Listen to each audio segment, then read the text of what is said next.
Welcome to another episode of Battleground Chats, where I talk to really interesting people from the risk and resilience world. And today I'm very happy to have Kirsty Altis-Downie with us. And Kirsty, welcome to Battleground Chats. Thanks, Craig. Nice to be here. Great. Now, Kirsty, you have a really interesting background and how you fell into the risk profession. So take us way back, right? You're a University of Melbourne person. You've been there a long time. You've done many different things. How did that happen? What have you done? What's interesting about your risk journey? So this year is my 19th anniversary at work. So I started when I was a student, and I guess my first job, I was cheeky enough to accept payment for an article that I'd written in the form of a block of chocolate. So What had happened was I wrote an article about my push bike. Yeah. I'm still paid in chocolate pretty much. Yeah. I was going to say you've bartered that up over the years. Debatable. The quality of chocolate's gone up. I wrote an article about a push bike that I have, and I had written it for Farrago, which is like the student rag, and somebody who had a blog about bicycles. This is way back when WordPress was a thing, like the internet early days, yeah. So he had read my article and said, I'd like to put it on my blog. Is that okay? And I was a very broke student. I said, yes, of course, I'll sell it to you for a block of chocolate. Yeah, I know. Going in early, So we met up and he said, here's your chocolate. And I said, here's your USB. And he said, well, you can write. Would you like to do some casual work for us on a project, which was to translate technical instructional guides on a student-facing project, which was to upgrade the student portal project into student-friendly language. I said, yes, please. And that was the first job I had at the uni. And ever since then, I've basically kind of just said yes to any job that came my way. And I was studying at the same time. And, I was fortunate enough to get a permanent role at the uni, which kind of makes you an asset like a library book. So you are able to get loaned out on secondment. Great. And, But hang on. Stop there a sec. So what were you studying that got you into this? Or did the study have nothing at all to do with risk Right. management? Yeah. Okay. So I have a BA, a Bachelor of Arts in Philosophy and Creative Writing.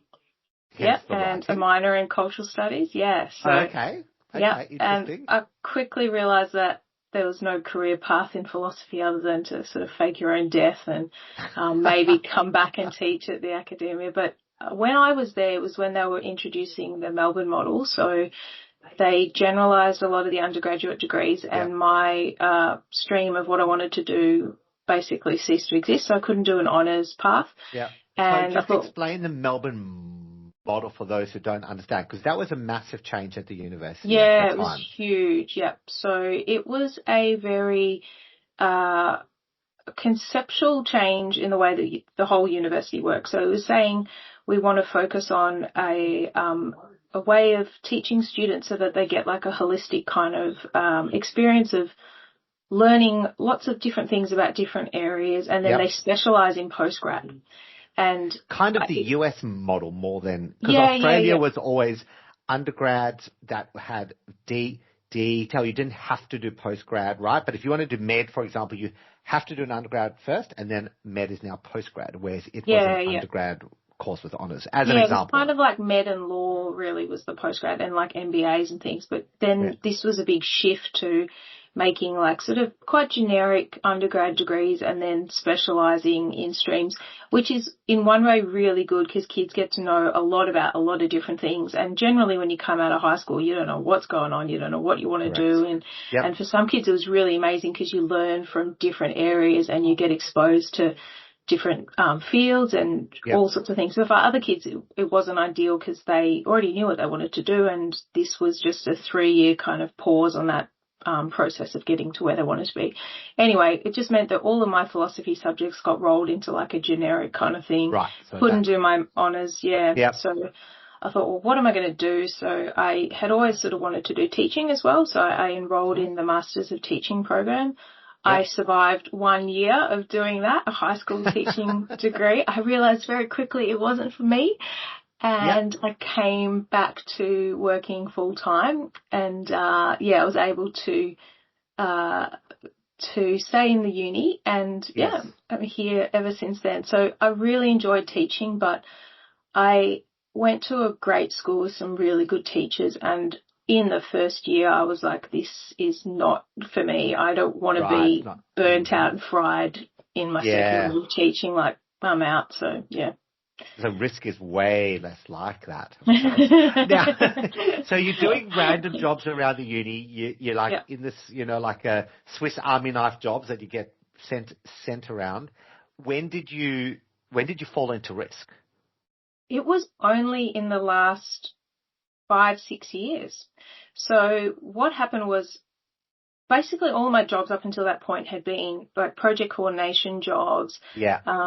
We call them PSOs, and working a lot in project centres, so doing project management, artefacts building, setting up project management offices. And when I look back on it, it's mostly working in construction and IT, so within those two sections of professional services, a little bit of like change and comms, a little bit of faculty land and sort of areas in that space, but mostly construction and IT and project coordination. And when I was in the project centre, we had a big restructure, and as part of that restructure, there was a risk role created, and I kind of was offered, hey, Kirsty, there's a risk role or there's no role. And I said, I love risk. I love risk. Oh, I love it so much. Nothing makes me happier.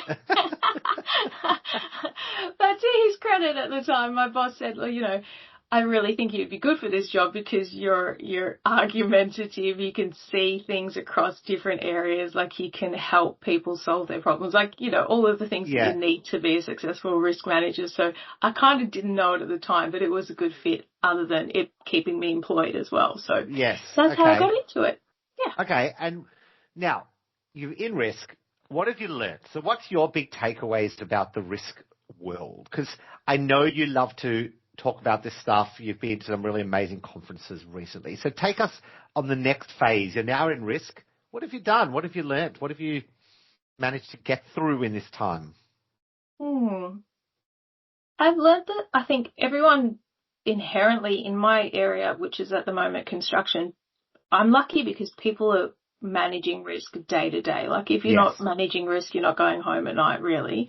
But it's good in that sense because they are open to doing it better, and it's just a matter of sort of bridging that gap between maybe sort of more theory and the technical side of things that I need done to do my component of my job, and getting things done in an expeditious way to get their part of their job done. So it's really fun to kind of bridge that gap.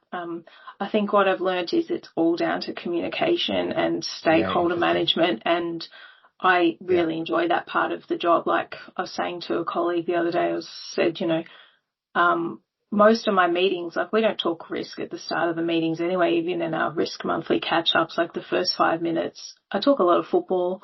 I talk a lot about what we do on the weekend. I learn a lot about boats. I've learned a lot about people's hobbies, families, friends, because it's just that sort of human.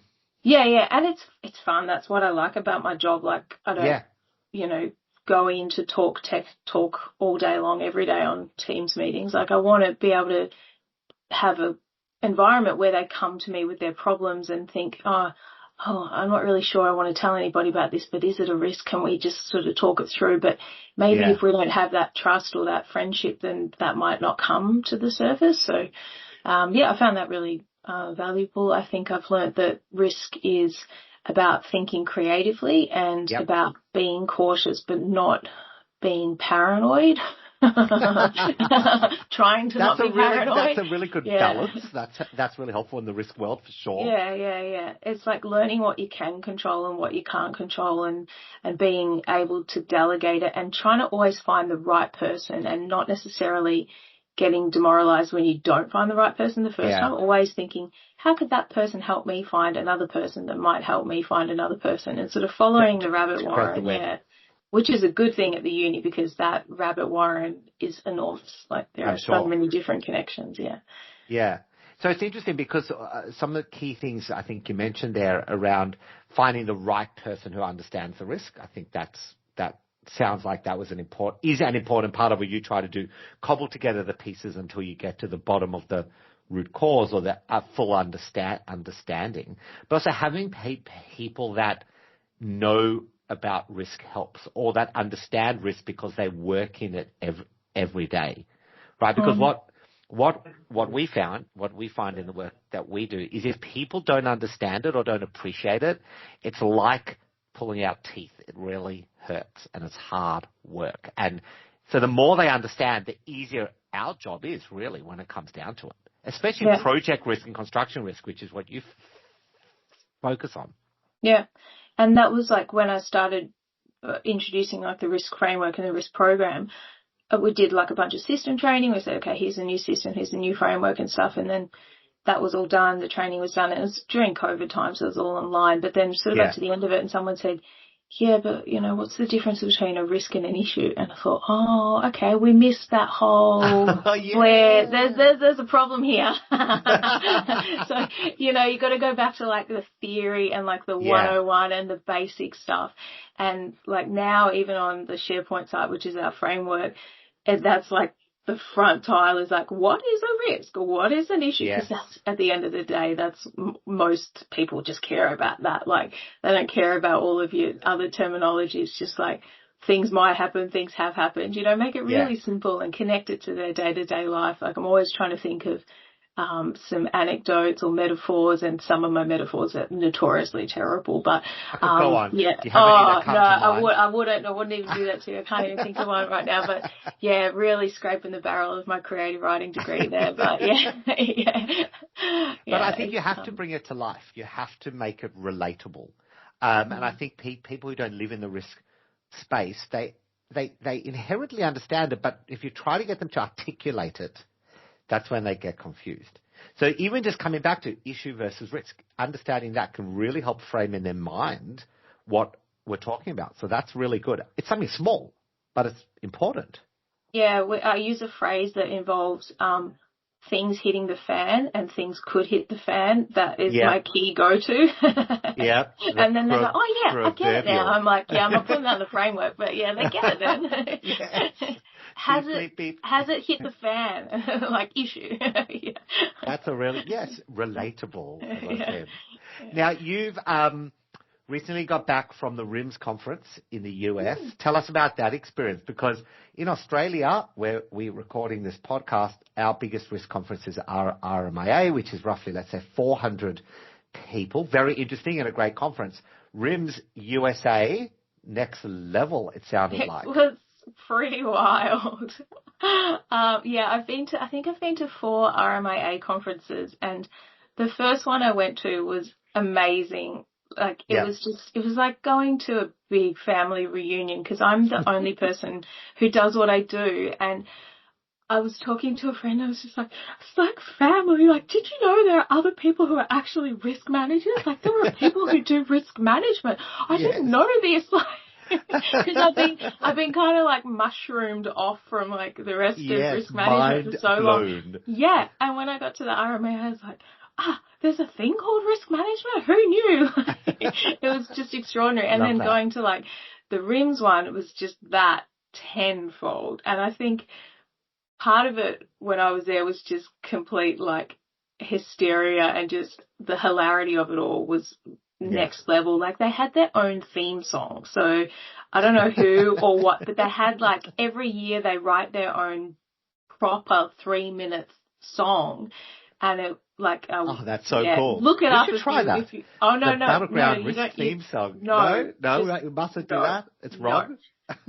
Wrong on very many levels. Anyway, it was really catchy, but it was it was blasted at like every opportunity. Right. It's very American, but it was a very slick operation, and so many amazing people, and just a lot of speakers. And I was kind of cross with myself because I had everything ticked out that I wanted to see and all of the different sessions.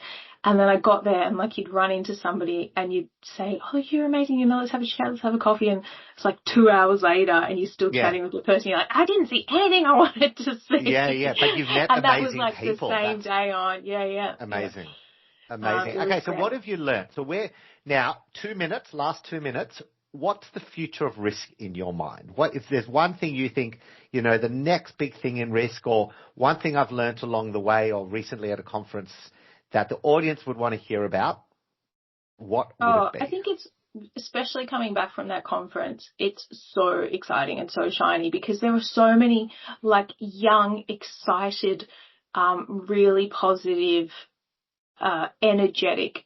Yeah. I'm going to call them kids because I'm really old, but kids out there. Yeah. We were just sitting having a chat at some of us oldies, and these young uni grads would come up to us and just be like, "Hi, I'm so-and-so, and this is what I do, and can I talk to you about this, and what's your biggest takeaway?" And they were just so into it, and they're actually qualified and trained and coming to risk from a professional level, not just having face planted into risk like many of us. Yeah. But they would coming, from insurance or from tech or from financial services or superannuation or wherever they were coming from. And I was just like, this is amazing. And then you look around the room and there's hundreds of them. Yeah. So the future is really bright, and they were so eager and willing to learn, and really smart kids. And I think it's just a matter of sharing as much as we can with them, but then getting as much as we can from them as well, because they are so knowledgeable about different areas that they have a different insight, right? A different way of thinking about things. different way of thinking, and then connecting them up with other people as well. And that's what I love doing in my work, is just sharing as much as I can with as many people as I can, and just being like, oh, you should talk to that person because they talked to me about something about graph theory the other day, and you'd be interested in that. And then so-and-so talked to me about cranes and blah, and just connecting up, because you're not competing against each other. You're just sharing, and, that's the only way you move forward, is by kind of sharing, especially in such a bitty little profession that, you would suffocate otherwise, I think, if you don't do that. So, yeah.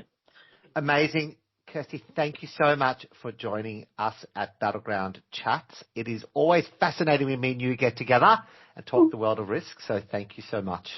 No worries. Thank you. Bye.